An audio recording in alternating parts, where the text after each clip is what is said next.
সর্বপ্রথমে মহান ঈশ্বরকে ধন্যবাদ দিই এবং সকলকে আরেকটিবার প্রভু যীশু খ্রিস্টের নামেতে শুভেচ্ছা জানাই। সকলকে জয় যীশু। আসুন আজকে যে আমার আলোচ্য বিষয়, ঈশ্বর তিনি বলছেন আমি যে আমি সেই বিষয় নিয়ে আজকে আমি আলোচনা করব। তাই যতজন এই মুহূর্তে ঈশ্বর সন্তানেরা আপনারা যুক্ত হয়েছেন, শুরু থেকে শেষ অব্দি ঈশ্বরের বাক্য শোনার জন্য অনুরোধ থাকলো। আসুন আমরা এই সময় ঈশ্বরের বাক্য শুনি। যাত্রা পুস্তক 3 অধ্যায় 14 পদ। ঈশ্বর মশীকে কহিলেন, আমি যে আছি সেই আছি। আরো কহিলেন, ইসরায়েল সন্তানদিগকে এইরূপ বলিও, আছি তোমাদের নিকটে আমাকে প্রেরণ করিয়াছেন। ঈশ্বর তো বাক্যে আমাদের প্রত্যেকে আশীর্বাদ যুক্ত করুন, আমেন। হে আমাদের স্বর্গের পিতা, আমাদের দয়াময় প্রভু, তোমার মহানামে ধন্যবাদ করি, প্রশংসা করি, গৌরব দিই প্রভু। আজকে আবার একটি নতুন দিন দিয়েছো, সময় দিয়েছো, তাই তোমায় ধন্যবাদ দিই। তোমার চরণতলে আমাদের জীবনকে সমর্পিত করি পিতা। তোমার যে বাক্য, তোমার যে কথা প্রভু, তুমি যে বলেছো আমি যে আছি সেই আছি, সে বিষয় সকল বুঝতে তুমি আমাদেরকে সাহায্য করো, সঙ্গে থাকো। প্রার্থনা প্রভু যীশু নামে চাই, আমেন। জয় যীশু। আজকে আমরা দেখি পিতা ঈশ্বর তিনি বলছেন আমি যে আছি সেই আছি। অর্থাৎ পিতা ঈশ্বর তিনি যে বলছেন আমি যে আছি সেই আছি, এই শব্দটি নিয়েই আজকে আমাদের আলোচনা। তাই আমি যে আছি সেই আছি বলতে পিতা ঈশ্বর তিনি আমাদেরকে কি বলতে চান।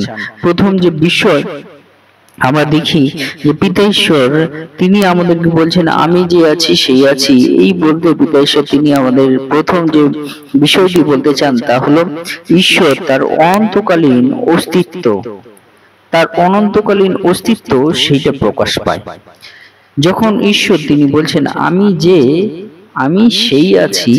তার মানে হলো ঈশ্বরের অনন্তকালীন অস্তিত্ব। আজকে মসির আগে কত বংশ ছিল, এবং মসি যখন ঈশ্বরের সম্মুখে আসলো এবং এসে যখন ঈশ্বরের মুখ হইতে এই বাক্য শুনলো যে আমি যে সেই আছি, এই কথার মানে হলো যে পিতা ঈশ্বর তিনি অনন্তকালীন তার অস্তিত্ব আছে। আর আজকে আমরা এই সময় সেই একই বাক্য আমরা শুনছি যে ঈশ্বর তিনি আমাদেরকেও বলছেন যে ঈশ্বর যিনি তিনিই আছেন। হালেলুয়া। আর এই বলতে গিয়ে আজকের দিনেও আমরা কত বংশর পর বংশ আমরা পেরিয়ে, কত যুগের পর যুগ আমরা পেরিয়ে আজকে আমাদের এই অস্তিত্ব পিতা ঈশ্বর তিনি দিয়েছেন। আর এই অস্তিত্বে আমরা যে বিষয় দেখতে পারি ঈশ্বরের বাক্য তিনি বলছেন আমি যে সেই আছি। অর্থাৎ এই মানে হলো ঈশ্বর তিনি আমাদের প্রত্যেক বংশকে, বংশ পরম্পরায় প্রত্যেক মনুষ্যকে, প্রত্যেক মানব জাতিকে এই একই বিষয় বলতে চান যে ঈশ্বরের অনন্তকালীন একটা অস্তিত্ব আছে। হালেলুয়া। অনন্তকালীন অস্তিত্ব, যা তার কোনো শেষ নেই, তার কোনো শেষ নেই। সেই অস্তিত্ব কিন্তু পিতা ঈশ্বরের বাক্যের মধ্যে দিয়ে আমাদেরকে প্রকাশ করতে চাইছেন। হালেলুয়া। এই বাক্য থেকে আমরা কিন্তু প্রথম যে বিষয় পাই তা হলো ঈশ্বরের অনন্তকালীন অস্তিত্ব। তাই আজকে আমরা যারা যে ঈশ্বরকে আমরা ডাকছি এই মুহূর্তে প্রভু যীশু খ্রিস্টের নামেতে, সেই ঈশ্বর কিন্তু তার অনন্তকালীন অস্তিত্ব আছে। হালেলুয়া। সেই ঈশ্বর তার অনন্তকালীন অস্তিত্ব আছে, আর সেই ঈশ্বরকে কিন্তু আমরা ডাকছি। এই দয়া কিন্তু পিতা ঈশ্বর তিনি আমাদের দিয়েছেন, প্রভু যীশু খ্রিস্ট তিনি আমাদেরকে দিয়েছেন যেন আমরা সেই অনন্তকালীন অস্তিত্বকারী পিতা ঈশ্বর তার উপাসনা করার সুযোগ আমরা পেয়েছি। হালেলুয়া। 2 নম্বর বিষয় বলতে চাই যে ঈশ্বর তিনি বলছেন আমি যে আমি সেই আছি। তাই পিতা ঈশ্বর তিনি যখন বলছেন আমি যে আমি সেই আছি, সেইটি বলতে পিতা ঈশ্বর তিনি আমাদেরকে কি বলতে চান? তিনি বলতে চান তার যে সার্বভৌমত্ব শক্তি। হালেলুয়া। ঈশ্বর তার আমি যে, এই আমি কথাটার মধ্য দিয়ে একটা নিজস্ব একটা গৌরব, মহিমা সেটা প্রকাশ পায় যে পিতা ঈশ্বর তিনিই যথেষ্ট, তিনি যে তিনি সেই আছেন। তার মানে তার একটা সার্বভৌমত্ব শক্তি, তিনি হলেন সেই বিষয় কিন্তু আমাদেরকে বুঝতে এখানে সাহায্য করে। হালেলুয়া। হালেলুয়া। সেই বিষয় কিন্তু আমাদের সাহায্য করে।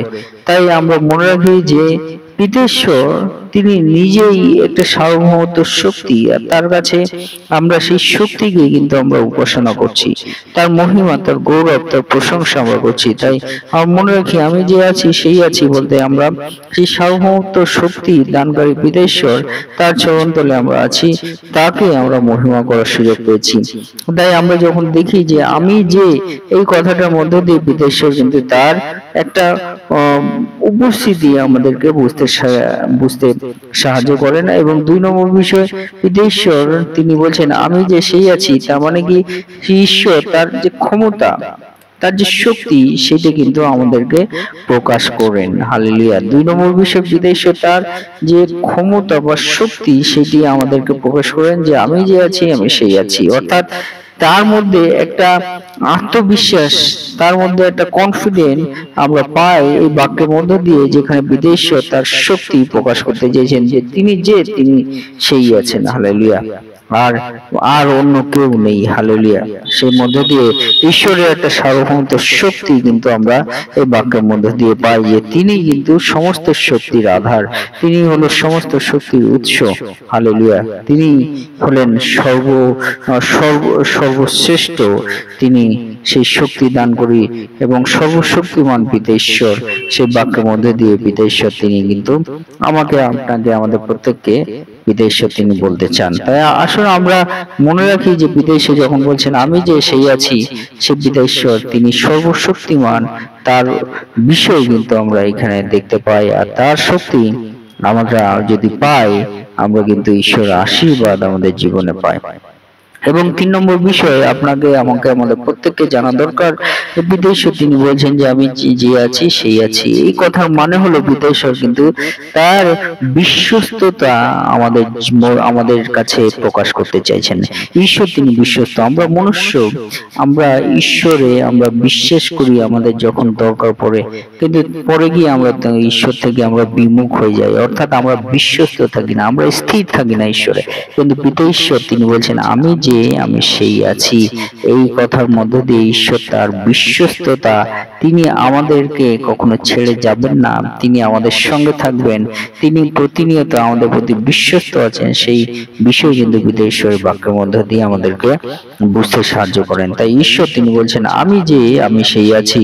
এই কথা মানে হলো আমাদের মনে রাখা দরকার প্রত্যেক ঈশ্বরের সন্তানদের, যে ঈশ্বর কিন্তু বিশ্বস্ত। তিনি বিশ্বস্ত বলতে তিনি কখনো আমাদের ছেড়ে যাবেন না, তিনি আমাদের কখনো ত্যাগ করবেন না, তিনি আমাদের কখনো দূরে সরিয়ে রাখবেন না, তিনি প্রতিনিয়ত আমাদের সঙ্গে সঙ্গে থাকবেন। তাই প্রভু যীশু বলছে যে দেখো, যুগ থেকে যুগান্ত পর্যন্ত প্রতিদিন আমি তোমাদের সঙ্গে সঙ্গে আছি। হালেলুয়া। আর সেই মধ্য দিয়ে কিন্তু ঈশ্বর তার বিশ্বস্ততা আমাদেরকে আরেকটিবার প্রভু যীশু খ্রিস্টের মধ্য দিয়ে কিন্তু প্রকাশ করে থাকেন, যে ঈশ্বর তিনি বলছেন আমি যে আমি সেই আছি, তার মানে কি প্রতিনিয়ত তিনি আমাদের সঙ্গে সঙ্গে আছে, তার বিশ্বস্ততা আমাদের প্রত্যেকের জীবনে আছে। পিতাশ্বর তিনি আমাদের ছাড়বেন না, আমরা ছেড়ে যেতে পারি কিন্তু পিতাশ্বর তিনি আমাদের কখনো ছাড়বেন না, তিনি আমাদের কখনো ত্যাগ করবেন না, আমাদেরকে কখনো ভুলে যাবেন না, তিনি আমাদের সঙ্গে সঙ্গে থাকবেন।